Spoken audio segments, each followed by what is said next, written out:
All right, today we're digging into the 50-year story of a truly pioneering institution in Pakistan, the People's University of Medical and Health Sciences for Women. You might know it as PUMHSW.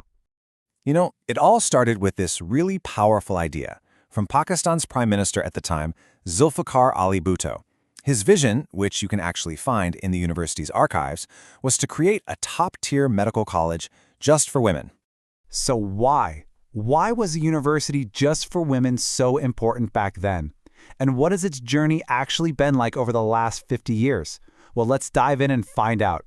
We're going to look at why it was created, the hurdles it had to jump over, and the incredible legacy it's built. Okay, so the institution officially opened its doors back in 1974 in the city of Nawab Shah. At first, it was called the People's Medical College, and get this, it was the very first of its kind for women in the entire province. And its mission? It was crystal clear, right in its official motto, access of women to knowledge. I mean, this wasn't just about building another school. No, this was about forging a brand new path for women to get into the medical field, empowering them through education. But here's what's so interesting. This huge, ambitious project, it started from really humble beginnings. It's kind of that classic story, a massive vision bumping up against the reality of what's possible on day one. So yeah, there was no big, sprawling campus at first. Not at all. Instead, the college was actually housed in a borrowed space, just a part of a local high school. They used its auditorium and even a boarding house just to get things off the ground. And you can really trace its growth over the years. So, founded in '74, but it took almost a decade just to get its own teaching hospital affiliated.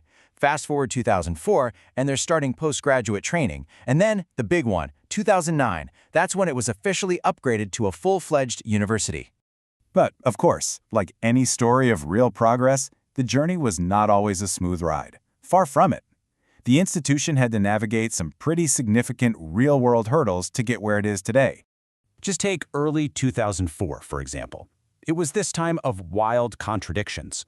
On one hand, the hospital had to suspend its critical medical legal work because of a dispute with the police. But then, just a month later, they're celebrating this huge win for the community, installing a new water purification plant to give patients free, clean water. And then, in 2005, the university really had to defend its very identity. There was this government proposal to introduce co-education, which would have changed everything. But the Academic Council, they vehemently opposed it.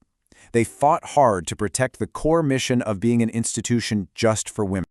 And these challenges, they weren't just about big ideas or politics. A lot of the time, they were just logistical nightmares. Which brings us to this number. 7. What on earth could that represent? Well, that's the number of years the university had to wait for a fully functional MRI machine. 7 years! It was supposed to be installed way back in 2010, but it took all that time for it to actually be up and running. And the thing is, this wasn't just one simple problem. The delay was caused by this whole cascade of issues. Bureaucratic red tape, logistical headaches. We're talking slow construction, delays at customs, problems with the power supply, technical glitches, you name it. It's just a perfect snapshot of the kind of practical problems they were constantly up against. So even with all those hurdles, the university's growth has been just undeniable. So let's shift gears and look at the modern, thriving hub of learning it is today. Okay, so by 2016, the university had expanded way beyond just the original medical degree. It was really diversifying its impact. We're talking 350 undergraduate seats offered across not just medicine, but also physiotherapy and pharmaceutical sciences. And you won't believe the demand for a spot here. It's just immense. In that same year, get this, over 5,700 candidates were competing for just 350 seats. That's, more than 16 people fighting for every single opening? It's incredible. So, with that kind of demand, you can bet the admissions process is tough. It's a whole journey, really. You have to submit your application, then sit for a super competitive pre-entry test, and only the absolute top performers end up getting an offer. All right, so after 50 years of this vision, all the struggle and all the growth, what's the legacy? What is the enduring impact of this one-of-a-kind university? Well, a huge part of that legacy can be summed up in just one number, a really powerful one, over 6,000. That's it. That's the number of female doctors who have graduated from this place since it first opened its doors. Think about that. Over 6,000 medical professionals now serving communities not just in their home province, but all across Pakistan and even around the world. They are fundamentally transforming healthcare for so many women and their families. So, the story of PUMHSW is this incredible testament, isn't it? It shows the profound impact you can have when you create targeted opportunities to solve a specific problem. And it kind of leaves us with a big question to chew on. In a world that's striving for universal access for everyone, what's the future for specialized institutions like this? Places founded to serve a very specific need. And how can that kind of focused mission continue to drive progress for all of us?